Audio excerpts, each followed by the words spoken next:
'twas that time of the year again, a time of joyous merriment and merry givings to all. But one young man does not feel this merriment right now, as he is going down a path that he might soon regret. Let's see him right now.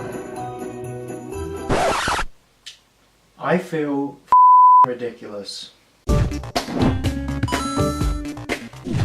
Hello ladies and gentlemen, welcome to the Christmas special video.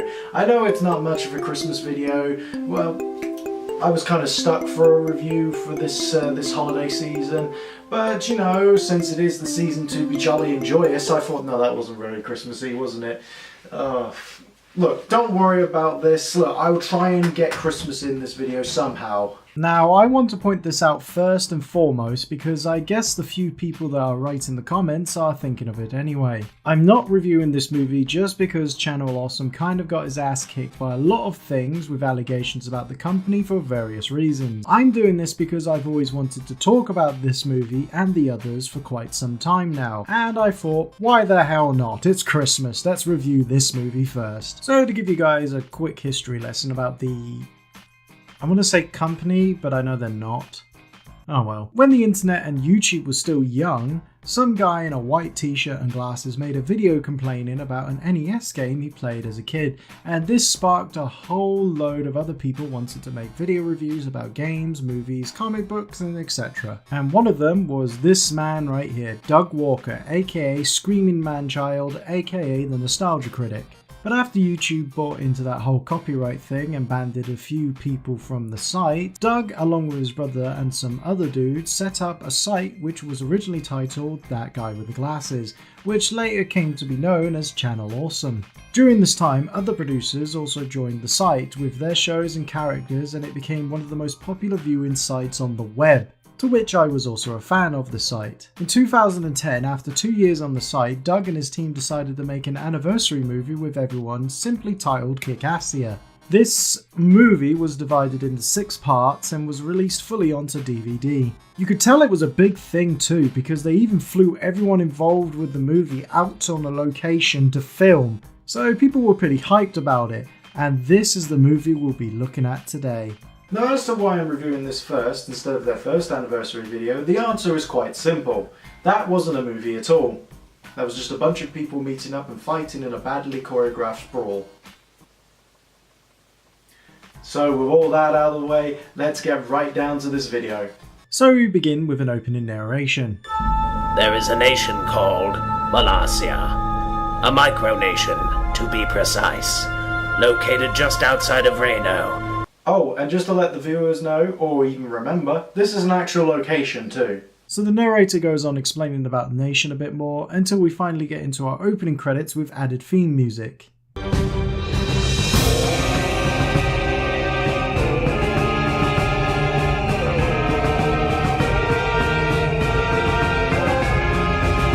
Okay, this music is way too much.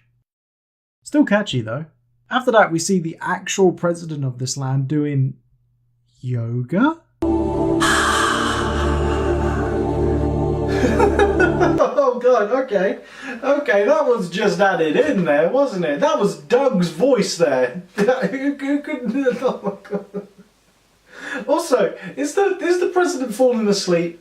Anyway, someone knocks on the door, and it turns out to be the Nostalgia Critic himself. Hello, I'm the Nostalgia Critic, online personality and all-around spectacular guy.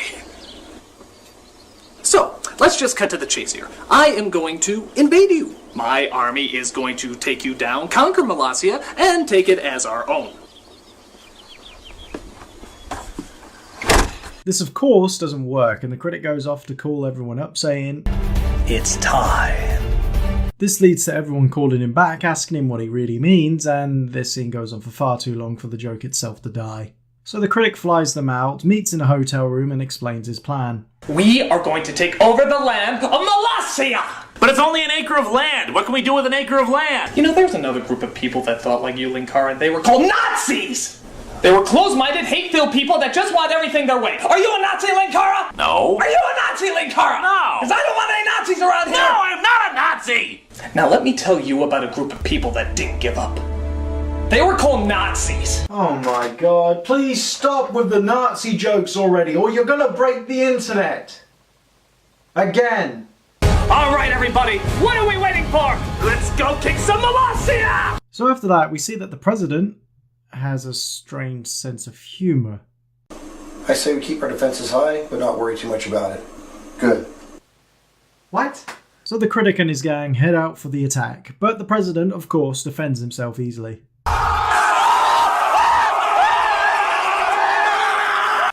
Look at that, the Critic's doing what he does best in this scene. So they head back to the hotel and better prepare themselves for the second attempt with weapons, while also adding this scene. Is everyone preparing for battle? They are, Spoonie. You know, Spoonie, you would really help the team out if you were to, well, you know. Why am I talking like Batman? This, of course, is talking about Spoonie's other personality, Dr. Insano, which was a fan favourite character at the time. But with how this is being played out, way too serious and overacted for a joke, I guess. The next morning, everyone is dressed up in their battle gear and attack Malasia.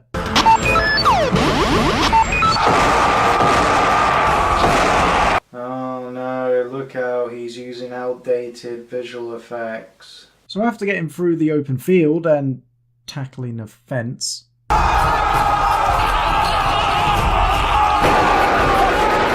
no use! The bullets are just going through the wall! Okay, that was good. I'm done. I don't have anything to say about that. Good day. after that we see the president upgrade himself from using After Effects to Photoshop lens flare. This catches them all by surprise that we see Phaelus hiding behind a shed, and in the next shot is completely gone. But after this guy Lee goes from 2D to 3D, it apparently works so well he beats the hell out of the president and he runs back into his home. When the critics follow him, they find the president has changed his clothes again, but tells them that they have won and they no longer care.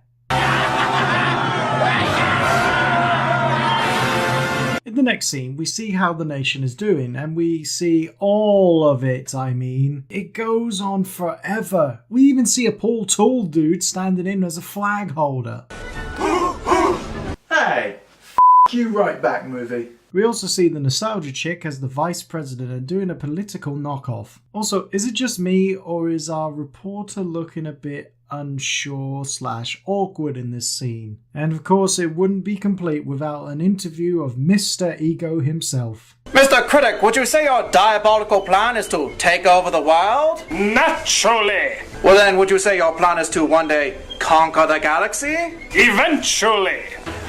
Say, Critic, do you get a lot of pussy with that outfit? Of course! My god, this meme is dying harder than all the other memes he used to do. Of course! God! But the peace was disturbed by a convenient plot thread taps them on the foot, and it appears that 20 tons of TNT have been brought by... The Nostalgia Critic. Wait, why is that a problem?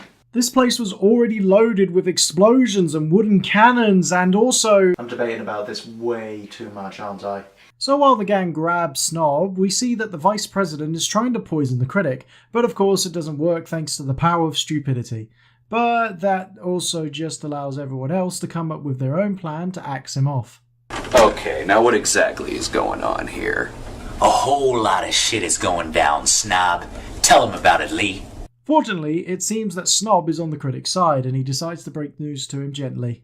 Everybody thinks you're nuts. As subtle as a man who reviews nothing but porn can get. But the cinema snob soon finds out that everyone was right, as the critic appears to be a little off his rocker. Oh yeah, the whole place is wired. I'm not gonna let anyone take it away from me. I've discovered that the world is filled with nasty wasties. What do you say, cinema snob?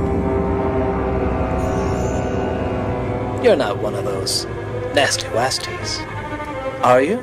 You're right, he's nuts. We gotta act, and we gotta act fast. Back at the hotel, we see everyone is making plans to get rid of the critic, but Film Brain was listening the whole time and decides to tell the critic about their plans. And they were talking about killing you, and they were talking about different ways of killing you, and the cinema snob was like, it's my plan, so I'll kill him. So I ran back here as fast as I could, but they saw me, so Superman My god, he's making us Brits look like we do nothing but talk like crap. So they arrest Snob, kick him out of the country using the song that they always used in their anniversary movies. Later, the critic goes into his room to find that it's been turned into his old review room. Who could have done this? This way. Oh, M. Night Shyamalan! Marty. Oh, Marty from Captain Planet. What? So while Marty tries to convince the critic to stop what he's doing, I'm just counting down how many times the critic says, "Damn it, Marty." Damn it, Marty! Damn it, Marty! Damn it, Marty! Damn it! Marty! Damn it, Marty! So the group decides to get Spoonie to turn into Dr. Insano. And like always, Spoonie is chewing up the scenery. But they are able to convince him to turn into Insano. I'll give in to the madness.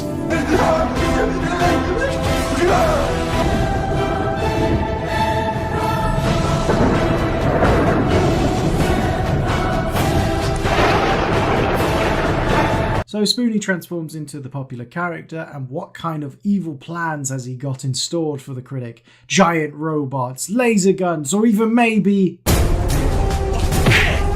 sucker punch him and throw it down like WrestleMania. Huh. So the fight goes on for a while until the critic gets the better of Insano. And much like most of Channel Awesome's videos, we need another pointless cameo to throw in, which kind of sums up this whole movie now that I think about it. Santa cries, Santa cries, we all love.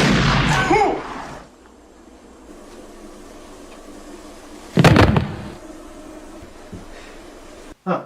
Well, Christmas is cancelled, and I can take that running joke off the reviewers list now. Also told you I could make this a Christmas video somehow. So everyone is upset and tries to bring Santa Christ back to life by the power of believing. I guess the plot is getting thrown back to the back seat here. So they chant his name over and over and over again. Unsurprisingly, it doesn't work, and we finally get back to the plot. The group decides that Linkara is the best suited to take over, but before he does, he gets into his battle gear. So you'll do it? It's my job to do it. This leads to a nerd detour away from the plot. I thought you needed dice for this. Do you? I don't know. How do you play this game anyway? No, guys? Glad you asked. Still riding that horse, are you, Critic? The next morning, they put their plan into action. Critic, you magnificent bastard, I read your book! After cornering him, they beat him up, fight over who should be leader now, and the only thing that can stop this is a biblical second coming. Santa cries, Santa cries! Or someone in an offensive costume. Hey, stop chewing the scenery. They've already got Spoonie for that. So Santa Christ convinces them to give the land back and go off home. So, did they learn anything from that? No. Of course not. Now, as someone who was a big fan of them back in the day, I can fully admit into liking this movie when it came out in its respective parts. But by God, has it dated really, really badly now. That isn't to say that it's all terrible. No, far from it. It's got some funny scenes in there, and it was really cool to see my favourite reviewers coming together to make a silly movie, even if some of them took it way too seriously at times. You can find this movie anywhere on YouTube, as well as the other movies that they made. So check it out if you want, or if you're just bored, you know, it will still give you a couple of laughs here and there, but if not, go and watch a better movie.